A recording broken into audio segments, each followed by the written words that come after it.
warahmatullahi taala wabarakatuh. Bismillahirrahmanirrahim. Alhamdulillahirabbil alamin. Wassalatu wassalamu ala al-mab'uthi rahmatan lil alamin. Sayyidina wa nabiyina Muhammad wa ala alihi wa sahbihi wa man tabi'ahum ila yaumiddin. Yang dimulakan Tuan Imam, ahli yang terkuasa Masjid An-Nur, ahli jemaah muslimin dan muslimat yang dikasihi sekalian. Alhamdulillah dapat kita sambung sikit majlis selepas solat maghrib, sementara menunggu waktu isyak, mendengar sedikit tausiah, sedikit tazkirah, nasihat, pandangan agama. Mudah-mudahan ada manfaat untuk kita semua. Muslimin dan muslimat yang dikasihi sekalian, dalam hidup kita ini, persekitaran kita ini banyak perkara yang berlaku yang boleh kita ambil iktibar. Banyak perkara yang kita lalui dalam hidup ini. Dia setiap daripada kita mungkin melalui perkara yang berbeza-beza. Ada orang sakit, ada orang sihat, ada orang banyak duit, ada orang kurang duit, ada orang susah, ada orang senang. Ini semua perkara yang kita lalui dalam hidup kita ini. Dan semua yang kita lalui, yang kita hadapi itu menjadi iktibar, menjadi pengajaran dan panduan untuk kita semua untuk menuju kepada hari akhirat. Dalam banyak peristiwa yang berlaku atas dunia ini, semua itu bagi peringatan kepada manusia. Disebut dalam Al-Quran, inna fi dzalika la dzikra liman kana lahu qalbun aw alqa as-sam'a wa huwa syahid. Semua perkara itu menjadi peringatan bagi orang yang ada hati untuk dia perhati, fikir, aw alqa as-sam'a, ataupun untuk dia perhati, dengar, tengok, wa huwa syahidun, dan dia menyaksikan perkara itu dengan penuh mengambil peringatan. Dalam hidup kita ini kita bertemu dengan macam-macam peristiwa. Hujan, sekarang ni musim hujan. Di Pantai Timur mungkin sudah bersedia untuk menghadapi musim banjir. Kita berdepan dengan musim kemarau. Sebelum ni musim kemarau. Kita berdepan dengan gempa bumi di setengah-setengah tempat atas dunia ini. Kita berdepan dengan peperangan. Semua perkara-perkara ini berlaku, dia bukan berlaku dengan begitu saja. Semuanya itu berlaku dengan perintah Allah. Kullun musakharatun bi amri. Semua itu berlaku dengan dikontrol, dikehendaki, ditentukan oleh Allah Subhanahu wa taala. Dan semua yang berlaku itu Tuhan sebut wa manursilu bil ayati illa takhwifa. Dan kami tidak hantarkan semua itu. Dan semua itu menjadi tanda-tanda ayat illa takhwifa, kecuali untuk bagi warning, untuk bagi satu rasa takut bagi manusia tentang kehidupan atas dunia ini. Dan dalam Al-Quran, Quran itu sendiri syarat dengan peringatan-peringatan yang terus kekal sehingga hari kiamat. Tuhan cerita mengenai Fir'aun, mengenai Qarun, mengenai kaum Ad dan Samud. Macam-macam cerita yang Tuhan sebut dalam Al-Quran. Cerita Nabi-Nabi dulu-dulu, cerita tentang kejadian langit bumi. Semua itu menjadi peringatan yang kekal kepada manusia sehingga hari kiamat. Dan Quran yang ada di tangan kita ini, kita jadi kepanduan. Segala peringatan-peringatan itu kita mengiktibar supaya ia jadi panduan untuk kita hidup atas dunia ini dengan berpandukan kepada ajaran Al-Quran, berpandukan kepada apa yang dikehendaki oleh Rasulullah SAW. Itu peringatan yang tertulis dalam Al-Quran yang kita baca.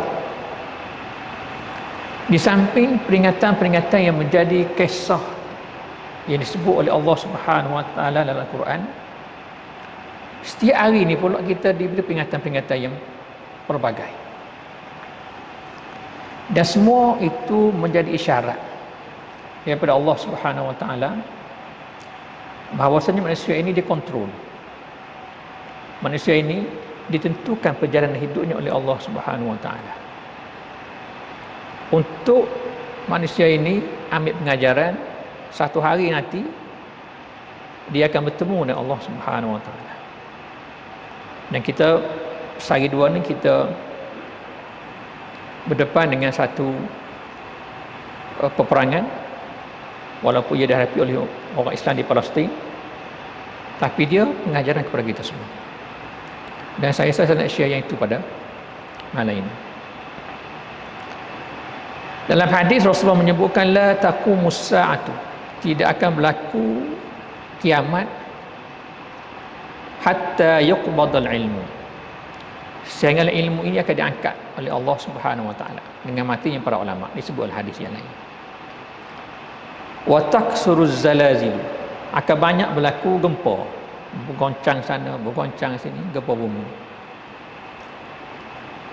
Wa yataqarabuz zaman, masa menjadi makin singkat.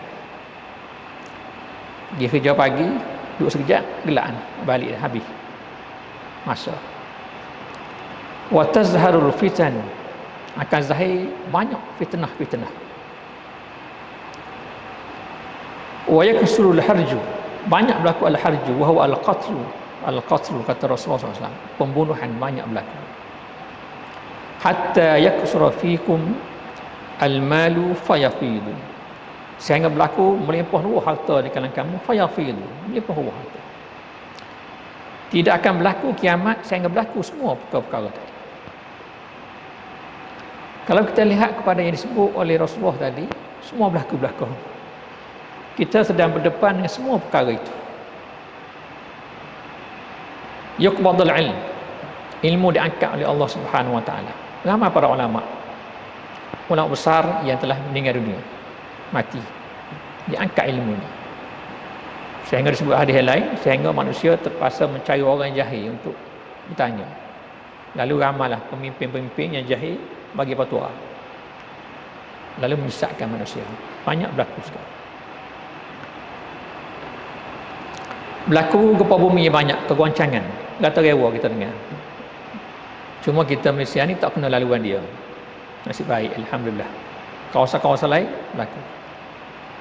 Yataqarabuz zaman, masa menjadi semakin singkat, berlaku sekarang. Tazharul fitan, fitnah makin banyak, semakin zahir, banyak berlaku sekarang.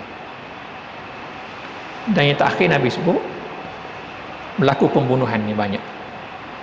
Yaksuru al-harju, iaitu berlaku pembunuhan, peperangan yang banyak. Apa yang berlaku di Palestin adalah dalam siri ini saja. Dia bukan terkeluar daripada siri yang disebut dalam hadis-hadis Rasulullah SAW yang berkaitan akan berlaku banyak peperangan di akhir zaman. Berlaku di Rusia dengan Ukraine, berlaku di Tanah Arab, Yaman, Saudi, perang. Dan di negeri-negeri yang tak perang hak lain pun perang sama sendiri. Di Iraq, di Libya, terus berlaku peperangan. Kita sebenarnya sedang menunggu masa untuk berlakunya kiamat. Itu saja. Dan khusus yang berkait dengan cerita peperangan ini, molek kita tengok apa yang berlaku di Palestin sekarang ini. Saya sebut di awal tadi, semua perkara berlaku ni dia jadi peringatan kepada manusia untuk kita ambil iktibar. Kita ambil satu perkara yang berlaku di Palestin ini untuk kita ambil iktibar pada malam ini, pada masa yang singkat ini. Palestin, bumi, kalau kita baca ke surah Al-Isra, itu tempat berlaku Isra Rasulullah SAW dari Mekah ke Baitul Maqdis dan naik ke langit Mi'raj. Di situlah berlakunya peristiwa Isra dan Mi'raj. Dan yang berlaku sekarang di bumi Gaza. Al-Imam Syafi'i asal daripada Gaza. Imamuna Syafi'i asal dari Gaza. Kemudian pergi ke Mekah, pergi ke Madinah, belajar. Pergi ke Iraq, pergi ke Mesir, mati di Mesir. Itu Imam Syafi'i. Jadi bumi Palestin ini bumi yang telah melahirkan banyak para nabi-nabi, para anbiya. Semua nabi-nabi akan pergi ke Syam. Di Syam yang lebih luas, itu termasuklah Palestin dalam, termasuk Syria. Itu semua kawasan Syam yang dahulu kita panggil Syam. Peringatan kepada umat manusia tentang yang berlaku di Palestin pada hari ini ialah tentang kepaduan jihad. Kita duk belajar dulu bab jihad. Yang kita katakan sebagai jihad itu jihad al-qitali, jihad yang jenis peperangan ni. Apabila pihak musuh menyerang umat Islam, dan umat Islam perlu bangkit mempertahankan agamanya demi untuk meninggikan kalimah Allah, maka itu kita panggil sebagai jihad fi sabilillah.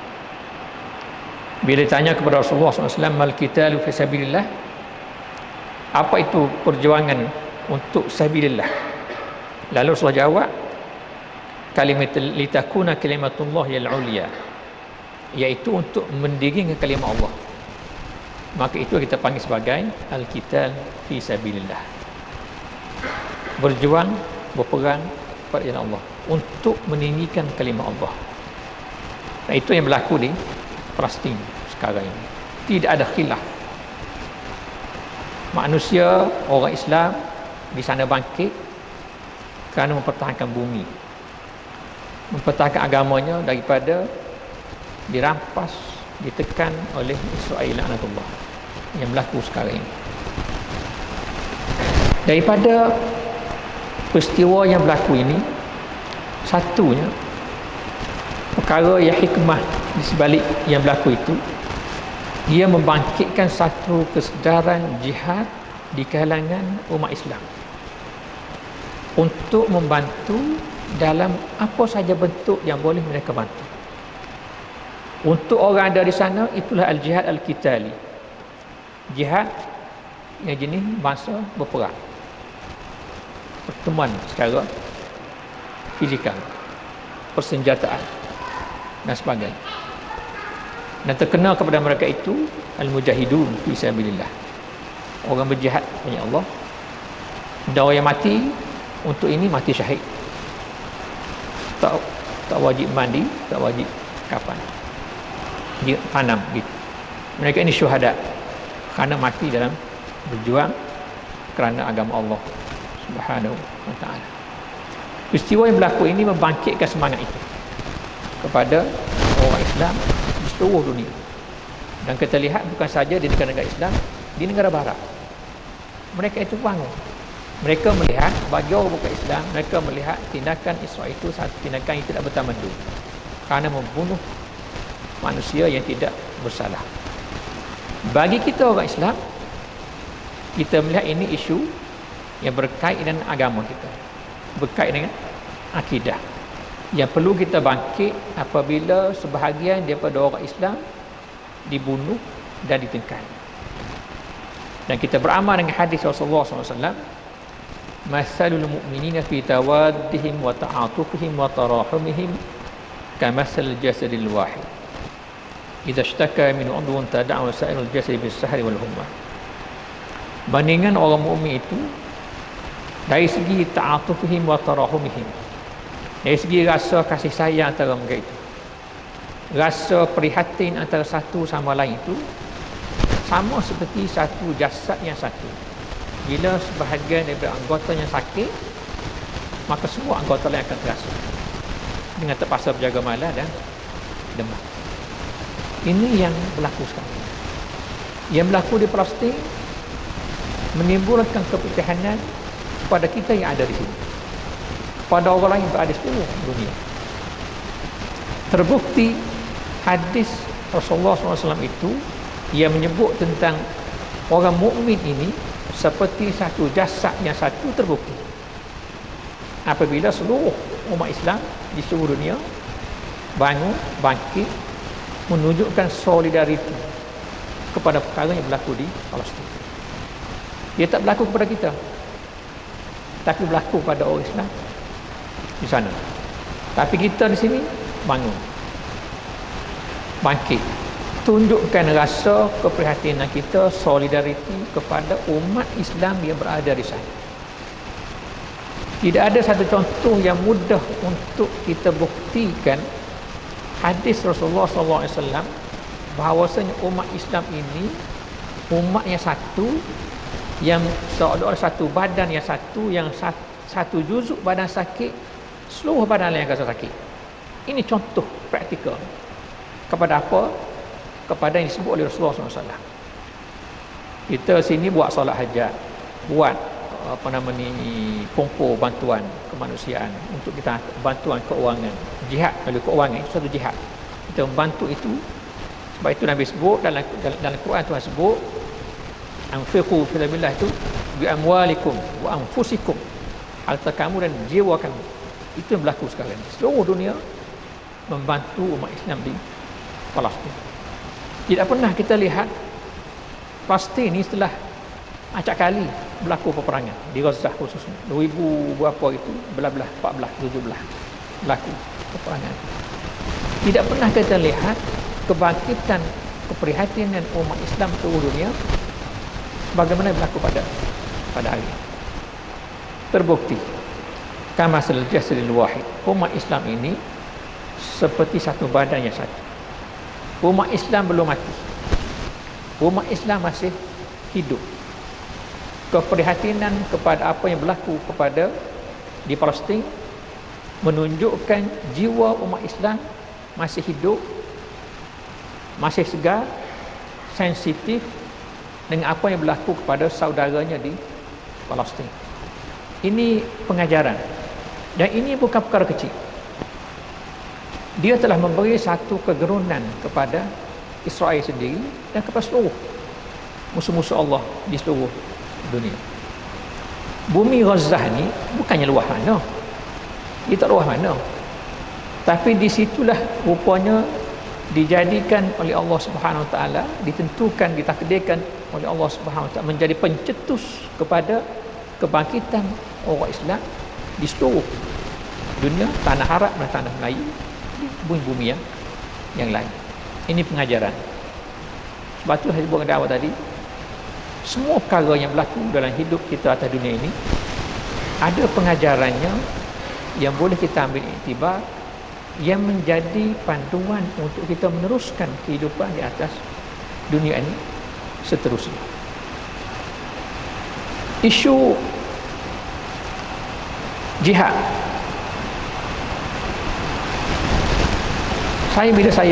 bila berlaku peristiwa ni dan banyak orang bincang tentang jihad, saya buka balik buku yang tulis oleh Sayyid Muhammad Al-Buti, Al-Jihad fil Islam. Dia tulis buku ni dah 30 tahun lepas.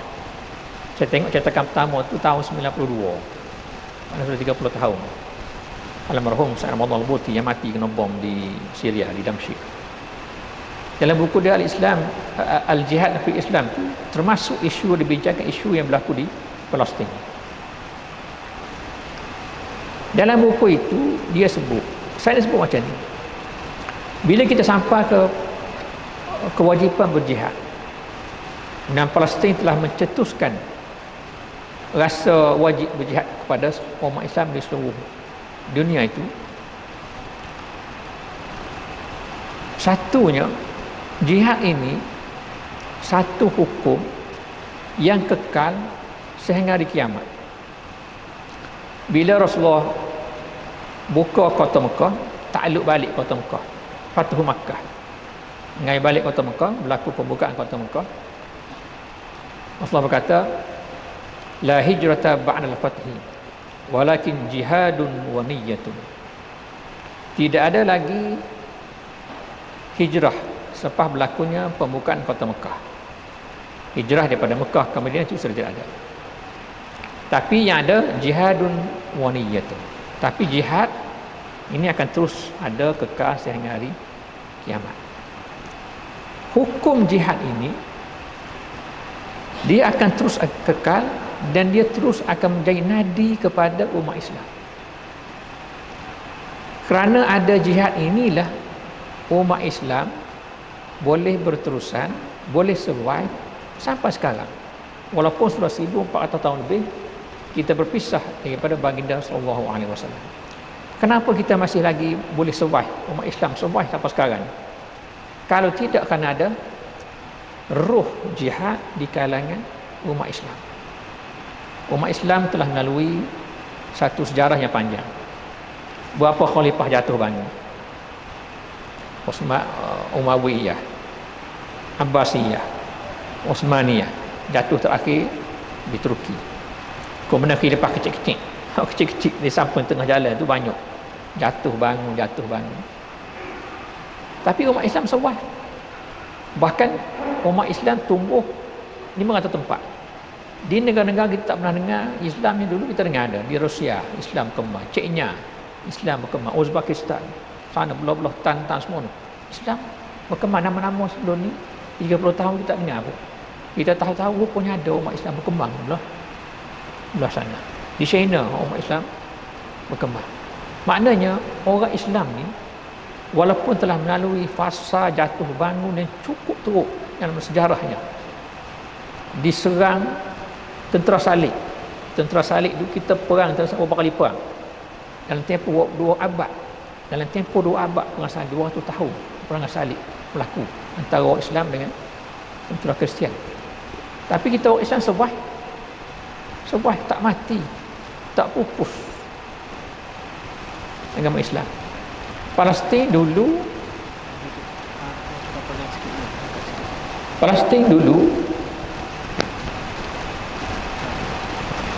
Al-Quds dulu dijajah dalam peperangan salib. Kemudian Salahuddin Al-Ayyubi bebaskan Al-Quds. Kenapa dia boleh bebaskan Al-Quds?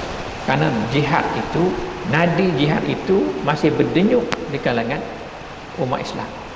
Dan dia mampu mengumpulkan tenteranya untuk menawar balik membebaskan Al-Quds oleh Salahuddin Al-Ayyubi. Yang dimulakan perjuangan itu oleh Nuruddin Az-Zinki.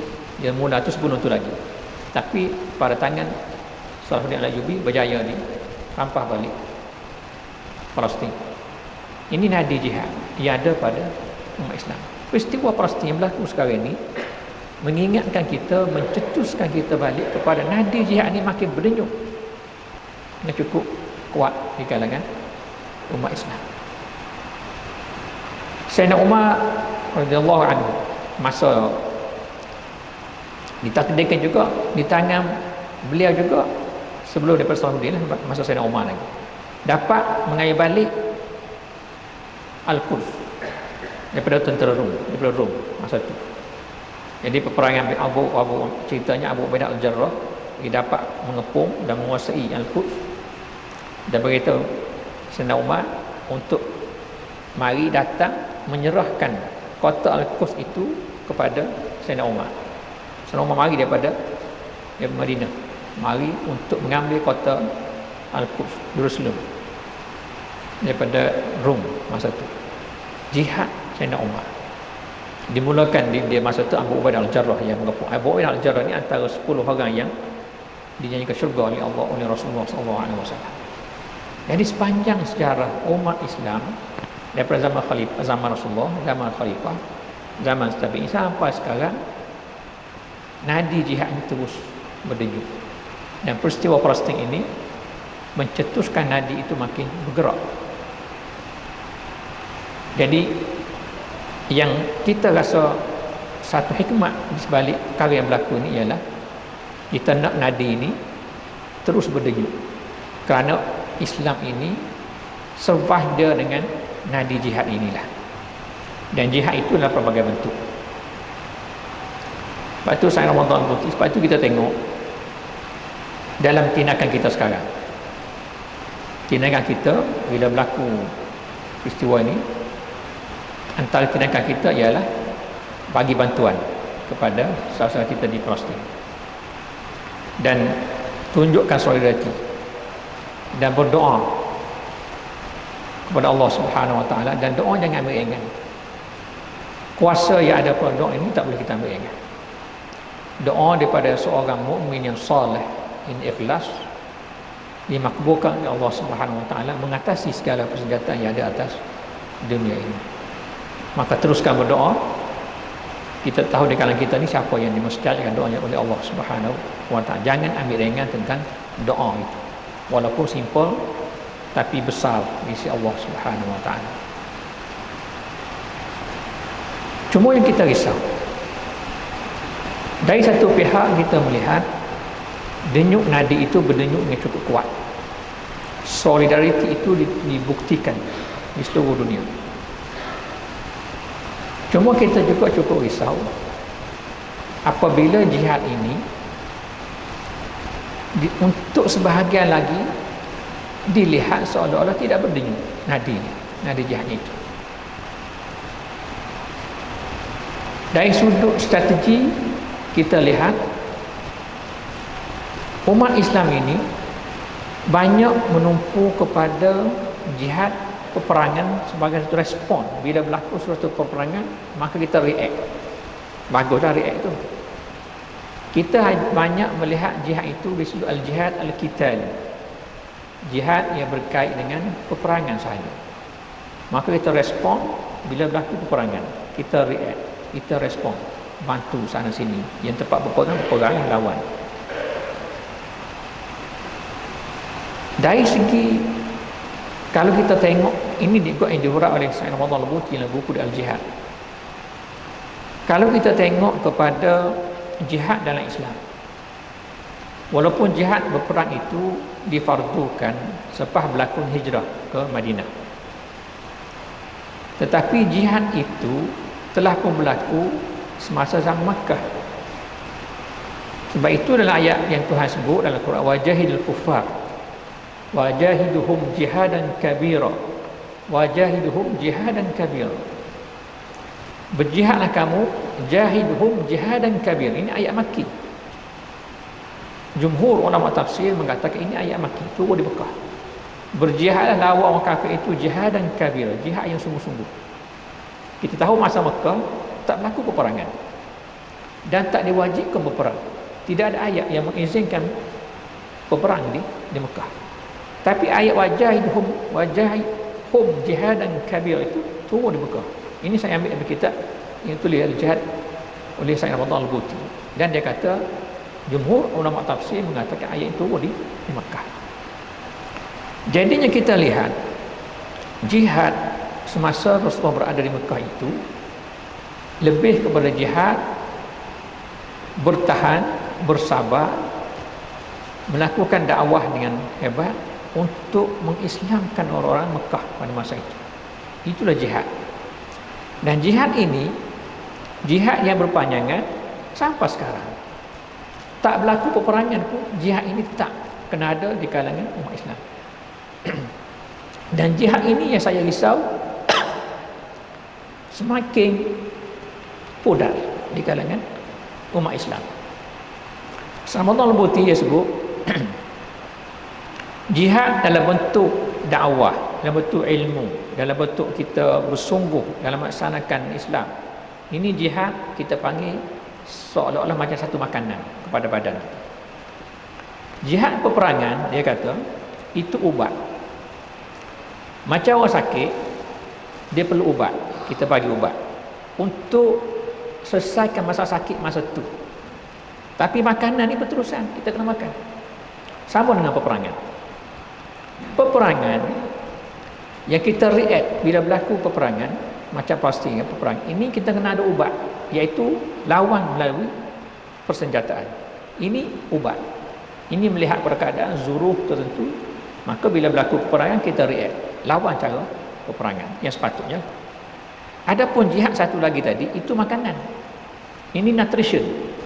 Nutrition ni kita perlu sepanjang hayat, seolah seperti makanan. Sama enggak jihad?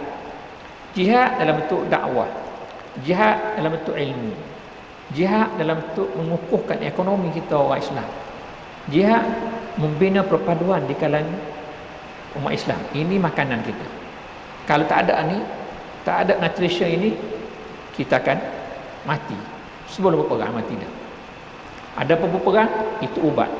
Ada ketikanya perlu perang, maka perang. Maka ada ketika kita sakit, perlu makan ubat. Itulah contoh kepada dua jenis jihad ni, sebagaimana dihurai oleh Sayyid Abdullah Al-Buti dalam bukunya Al-Jihad di Islam. Dan saya boleh terima, dan kita boleh terima huraian yang begitu bila kita lihat kepada perjalanan hidup Nabi Muhammad SAW di zaman Makkah dan termasuk di zaman Madinah sekalipun.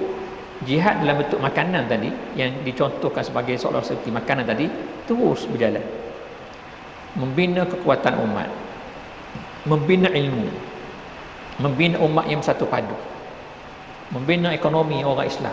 Ini jihad yang berterusan, yang tidak ada masa yang boleh kita berhenti. Adapun peperangan, tengok keadaan, itu ubat. Pada selesai masa tu kita perang-perang. Tapi yang bentuk berterusan ini, yang saya risau yang bentuk ini, yang kita makin pudar dalam masyarakat, dalam umat Islam keseluruhannya. Dalam banyak keadaan kita kalah dalam jihad ini. Ada orang tanya saya tentang boikot. Boikot ni saya kata, ialah kita dalam fiqh kita pun, dan kita pada tulis dalam portal Pejabat Mufti, ada tulis sedikit tentang boikot. Kita sambung sekali lagi tentang boikot tadi. Dari segi hukum fiqh, boikot itu kalau melibatkan bantuan, kita jual belilah, kita jual beli seorang. Kalau kita tahu dengan sebab kita jual barang kat dia atau kita beli barang kat dia yang kita menyumbang secara direct kepada orang yang buat tak baik, maka itu haram. Kita jual pisah, kita tahu pisah ni akan guna untuk mencegah orang lain, haram kita jual pisah kat dia. Itu direct. Cuma hukum fiqh kita kalau tidak direct, kita jual juga tapi benda tu tidak direct sampai, tidak direct digunakan untuk tujuan mengkhianati orang lain, maka ada perjangkauan fiqh tak sampai peringkat haram. Cuma apa yang saya nak sebut tentang boikot ini ialah kita bersifat reaction kepada apa yang berlaku dalam konteks al-jihad al-qitali tadi, jihad peperangan, reaksi spontan gitu.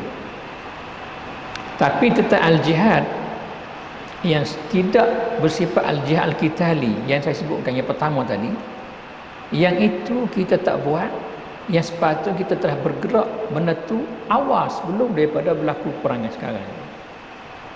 Israel takluk Palestin ni lama dah, tahun 48 aku 48 ni kan, mana berapa puluh tahun, 80 tahun lebih. Dalam tempoh 80 tahun lebih ni, apa yang umat Islam buat dari segi jihad yang pertama? Bukan jihad kita ni, jihad membina ilmu, membina ekonomi, membina kekuatan, membina perpaduan. Kita fail. Sebab itu bila berlaku jihad sekarang ni, Tak. Kemudian kita boikot dan sebagainya. Itu yang timbul. Ada orang tak dapat kerja, ada orang terbuang kerja, ada orang apa nama ni, perniagaan yang jatuh dan sebagainya, ada boikot. Sebab kita react itu bukan dalam bentuk jihad yang sepatutnya kita buat sebelum daripada ini lagi. Iaitu menjadi tanggungjawab kita sebagaimana Rasulullah SAW membina kota Mekah, membina Madinah dengan jihad yang itu, bukan semata-mata dengan jihad peperangan. Jihad peperangan ini ubah. Bila berlaku zuruf, bila berlaku keadaan tentu kena perang. Tapi yang jihad yang bentuk tadi, yang digambarkan seperti nutrition kepada umat Islam, makanan harian kita orang Islam itu, iaitu kita fail dalam bab itu, maka berlakulah apa yang berlaku sekarang ini. Dan ternyata umat Islam gagal dalam bidang itu. Perpaduan di kalangan umat Islam, kita fail. Perpaduan, kita bicara bab perpaduan satu je dulu, bab perpaduan. Negara-negara Arab tak boleh satu. Kita pun serupa, balas juga. Dan diambil satu aspek saja, jihad kita dalam mematukan, memastikan kita orang Islam ni bersatu, tak berbalah. Kita face itu. Jihad kita dalam memastikan kita mempunyai daya tahan yang kuat, ilmu yang kuat, kita bagi kepada orang Islam supaya kita mengatasi bangsa-bangsa lain. Kita tak mampu, kita tak buat. Jihad adalah bentuk menguatkan ekonomi kita orang Islam. Kita tak. Itu ada BMF sejak atas mana dah, sekarang BMF tak ada dah. Buy Muslim First lagi tu kan, sekejap. Sepatutnya kita bawa yang tu. Kalau kita buat yang tu, tak payah boikot-boikot sekarang ni. Kita mula lebih awal membina ekonomi ke orang Islam. Ini yang saya lihat perkara yang kita perlu kuatkan dari sudut jihad ini. Solidariti dari sudut memberi semangat kepada isu jihad peperangan itu telah berlaku. Dan banyak orang nak pergi tolong masuk perang sekali, ada di negara-negara lain, tapi tak boleh masuk sebab ada masalah. Tapi itu ubat yang kita perlu tanganinya mengikut keadaan. Bila perlu perang, perlu perang. Tapi yang harian ni, yang makanan ni, yang menjadi nadi besar kepada umat Islam, mereka itu boleh survive sampai sekarang ini kerana yang itu kita perlu kuatkan. Di tengah-tengah tu sekarang pula, dan yang selain daripada itu, kita lihat balik kepada iktibar kepada perkara yang berlaku. Perkara yang berlaku sekarang ni, kita lihat juga segala perjuangan hak asasi manusia itu kolaps. Barat tak boleh cakap dah bab hak asasi manusia, sebab hak asasi manusia diceroboh dengan semena-menanya, secara zahirnya, secara semua disedari oleh masyarakat dunia. Hak asasi manusia diceroboh di Gaza, di Palestin sekarang ini. Bangsa-bangsa yang bercakap tentang hak asasi itu tak nak bercakap dah, untuk habis, kolaps. Di mana pergi PBB yang bercakap tentang hak asasi, yang bercakap tentang peperangan, undang-undang peperangan antarabangsa, undang-undang macam-macam undang-undang, semua kolaps dengan peristiwa Palestin. Dengan sebab itu, semua perkara yang berlaku menjadi iktibar pada kita semua bahawanya ada perkara yang boleh kita jadikan itu sebagai satu panduan untuk kita bergerak di masa hadapan. Tengah-tengah kita duk sibuk dengan Palestin, kita sibuk sekarang isu konsert juga dah. Coldplay. Itu baru cool tu kalau hot tak tahu. Hak ni pun kita rasa tiket pun nampak banyak. Laku rupanya. Bagian ni bagian laku jual. Jadi hak ni hak nutrition tadi kurang. Nutrition dalam jihad, dalam bentuk ilmu kepahaman Islam, jihad dalam bentuk nak lawan nafsu supaya tidak pergi situ. Ini kita sangat lemah. Dan kita tengok ni test pertama ni nak jihad setara mana ni. Kalau penuh juga stadium tu, habis ya, solidariti tu habis lah. Habis. Kita fail dalam bab jihad melawan nafsu, fail dalam bab jihad mengatur urus akhlak anak muda kita. Dan ini yang menjadi masalah besar pada seluruh dunia Islam sekarang ini. Akhlak anak muda semakin jatuh, semakin teruk. Adab tidak ada dalam berhubung antara satu sama lain. Jadi jihad ini jihad yang berterusan, yang berterusan saja. Jihad al-qitali itu ubah berlaku, kita deal dengan dia masa tu. Tapi jihad yang berterusan ini, hak ni yang kita kena tumpukan. Sebab ini dia bersifat jangka panjang. Bersifat jangka panjang. Kalau kita kuat nak bab ni, yang tu tak akan berlaku. Tapi bila kita lemah bab ni, menyebab kita mudah diratah oleh musuh. Bila kita lemah dalam bab jihad yang nutrition ni. Jadi ini perkara yang kita rasa kita boleh ambil pengajaran daripada apa yang berlaku di Palestin sekarang ini. Dia telah menggerakkan satu gerakan cukup kuat. Nadi jihad itu ada di kalangan umat Islam. Cuma tinggal lagi kita kena perkuatkan nadi jihad ini dengan lebih menyeluruh. Bukan semata-mata dari solidariti yang bersifat peperangan itu, tapi yang lebih menyeluruh, yang bersifat mengukuhkan jati diri, mengukuhkan ilmu, mengukuhkan perpaduan, mengukuhkan kedudukan umat Islam di atas dunia ini. Barulah ketika itu kita menjadi satu umat yang kuat, yang digeruni oleh musuh-musuh Islam. Kalau kita tak buat yang ini, kita akan melalui banyak lagi fasa-fasa yang kita akan berdepan dengan pihak-pihak musuh dan sukar untuk kita hadapinya di masa-masa akan datang. Dan konsep Copley ini menjadi testing pertama kita. Test pertama, jihad pertama kita bila waktu dulu, jangan pergi. Kita perkuatkan, jangan pergi, jangan beli tiket biar rugi dia. Tahun depan tak mari lah rugi, bahagian tak laku. Tapi kita risau kita fail sini lagi. Anak-anak Melayu kita akan berbondong situ beli tiket mahal, bukan murah tiket itu, bukan mahal pada tiket bah. Tiket berubah mahal lagi, mahal pada tiket berubah.